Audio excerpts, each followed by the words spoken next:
I'm Corbett Wall with DB Auction, here with your feeder flash for Monday, September the 27th, brought to you in part by Joplin Regional Stockyards.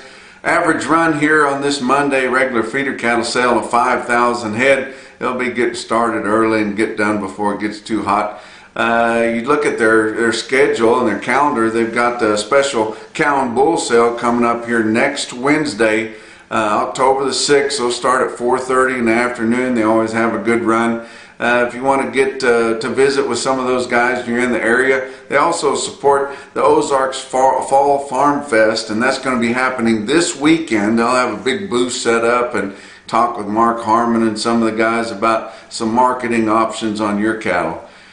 Fall festivities are fully underway, and we've got harvest and in full gear. That's all going on. We've got bigger runs with more calves being involved, or a higher percentage of calves than what we've seen over the last several months. Our yearlings are running out. It's just typical fall things going on. It can get hot during the daytimes, as hot as it's been pretty much all summer, but then get cool in the night, and that's tough on calves that you're trying to wean and straighten out there. But you look at some of the things that we've talked about over here over the last week or so. We talked about early this past week about how the managed money, the funds, have completely evacuated our cattle futures, and that took us down there for about a month. I mean, we kind of had a steady sell-off of our cattle futures there for about a month, but they're all out now, so they're pretty much all gone. And so we didn't see a lot of activity in our cattle futures this week. I mean, we just saw little changes there, here and there, up, down, back and forth, but not the big swings that we saw, and not the big sell-off, and of course not a big rally happening in our cattle futures this week, and just not a lot of play in it right now. We talked about how these vaccine mandates are starting to hit home. There was rumors about a major packing plant that had a big walkout of employees because they have a deadline coming on those employees having to be mandated to have their vaccine. Of course, we saw Biden come out and say that if you have over 100 employees, you better get all your employees vaccinated, or you're going to have to pay a penalty on that. But that's going to be a big deal. Some people, are really headstrong about that, and they don't want to get the vaccine. They've studied it themselves. They looked at it enough. A lot of people, including me, I'll say that, I don't want my daughters getting it. I've got daughters that are childbearing age. I hope they're not bearing any children anytime soon, but I'm not excited about them getting that. You call me what you want to, but that's just kind of the way I feel about that. Well, there's people that feel that way about themselves, people that just don't want to get it, and then they're not going to, and the harder you press them to do it, the harder they're going to fight back. And a lot of them are in these packing plants. And if they have a vaccine mandate, we're likely to see it get even tougher to get people to come to work. And then you may have a big gap there where you don't have enough people to work, and then they'll go to plants that aren't mandating it. And we've been hearing people talk about that too. They'll move away from some of these corporate companies that own packing plants that are mandating the vaccine, and basically they're doing the same thing. They'll go to plants that aren't mandating it. So we've also talked this past week about how the federal government is mandating these vaccines also, and those folks are people too. I was one of them for nearly 20 years. They're people too. They're not all government mules with their head down and their mouth shut. Some of them, are pretty individualistic, and they're not excited about getting a vaccine, and they'll leave their position if they have to. Some of those people are meat inspectors and meat graders and market reporters. All those things could affect the way that we do business here. If you don't have meat inspectors, you're not going to be slaughtering any cattle. And if they continue to be headstrong about mandating a lot of those people, or all those people, to get vaccinated, and they don't want to do it, November the 21st is the day that it's all coming to a head as far as the federal government and those those USDA folks. So we'll see what happens between now and then, but it's something to think about. Towards the end of the week, after we saw trade develop this past week, we noticed that our northern premiums have evaporated. We've been seeing pretty much all summer and late summer leading up into the fall, we've been seeing the northern feedlot areas selling, dollars and dollars higher. Maybe it would kind of averaged about $5 live that they were selling their fat cattle over what the southern plains was selling. Even on similar type cattle. Now there's more of the high grading, predominantly English cattle in the northern plains, and they tend to feed them a little bit heavier, but they've got those kind of cattle in the south too. But those kind of cattle in the south were not bringing the same price that they were in the north. But that premium has completely evaporated, and we've even heard that they were buying cattle in the north and shipping them down to Kansas to have them slaughtered. And so that makes us kind of scratch our head, because we've got a huge choice select spread now, over $30. And whenever you see that, now you would think that we would have a big premium for the higher grading cattle. Quality grading is what I'm talking about. Your prime choice cattle, high or average prime or better, average choice or better, and your prime cattle, the quality grading there. But now we're seeing that catch up in the south, and I can just completely put it up against the Packers just controlling the supplies. They may not own them all, but they're going to get to slaughter them all. Where else are you going to send them? What else are you going to do with them? So they're just kind of managing the supplies, and that's what they do the very, very best. And I can't wait till we get some of these sizable new packing plants that we've been talking about up online, and it could be a year or two before we start seeing any of them come online, but that will be very interesting when that happens.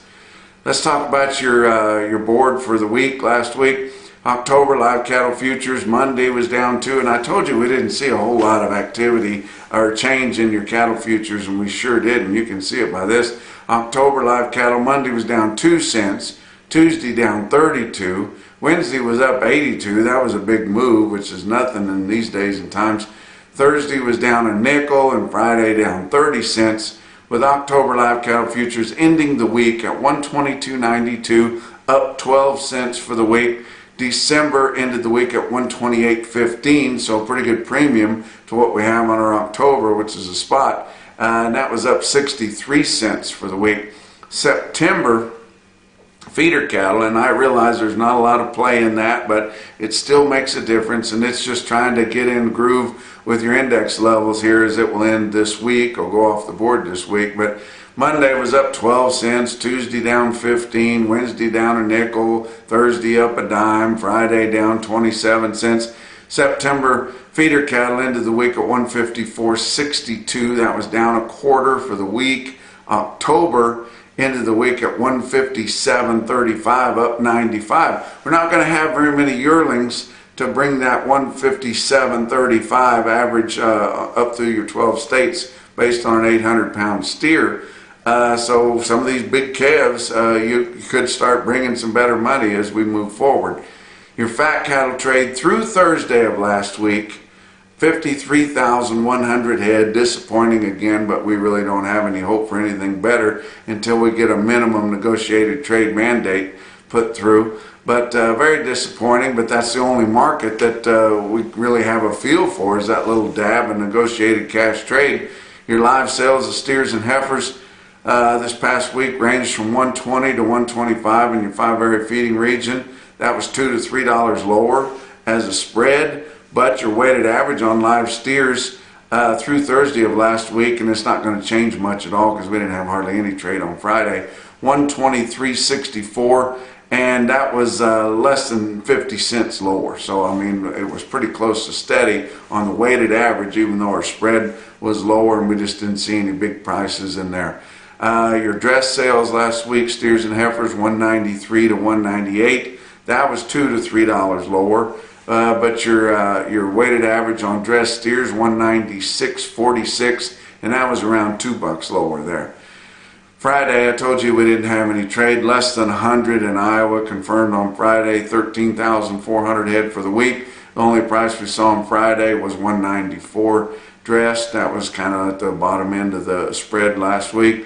Nebraska, about 400 head confirmed on Friday, 27,000 for the week. 193 dressed was the only price we saw. Kansas had less than 100 confirmed. I mean, I can't even believe that I'm talking about these numbers. They're so insignificant. 9,100 head for the week, negotiated last week in Kansas. The only price we saw on Tuesday was 122. Most of them were at 123 in the Southern Plains. Texas didn't have any confirmed sales on Friday. 4,100 head for the week. We saw that Dr. Kuntz said that we need at least 9,700 a week negotiated cash to make a robust market, and we're way under half of that in Texas.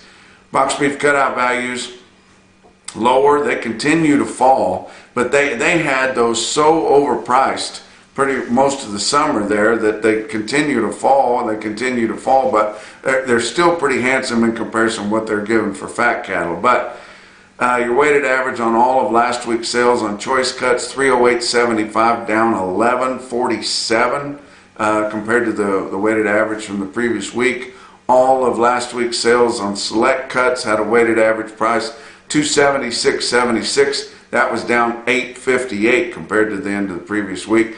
And your late week Friday afternoon sales were much lower than that. Choice was 303.32, still clinging to $3 a pound, and they're not wanting to give anywhere near $2 a pound for dressed cattle. So that's $100 a hundredweight that they're getting to keep there just to cut that product up.